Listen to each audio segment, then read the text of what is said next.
बापा तमे क्यों कलेक्टर हो जाइथिलो कि तुमे मध्य कम नंबर पाइथिलो?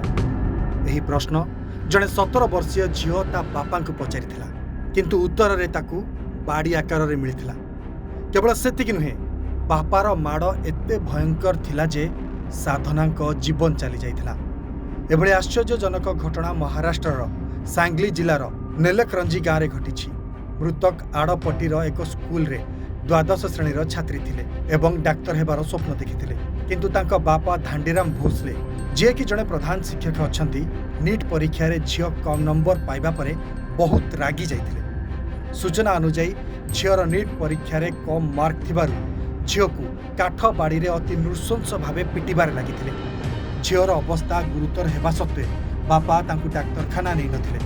परदिन सकाळे प्रधान शिक्षक थिबा बापा जोग दिवस कार्यक्रम रे सामिल हेबाकु जाइथिले। जेतेबेले से घर को फेरंती झियो अचेत अवस्था रे पड़िथिबा देखि तुरंत मेडिकल को नेथिले। हेले सेठारे डाक्तर तांकु मृत घोषणा करथिले। झियो प्रति जणे बापांकर एभली अमानवीय आचरण को नै गाँ रे तीव्र प्रतिक्रिया प्रकाश पाइछि। पुलिस अभियुक्त प्रधान शिक्षक बापांकु गिरफ करी घटनार तदंत आरंभ करिछि। ब्यूरो रिपोर्ट समाज लाइव।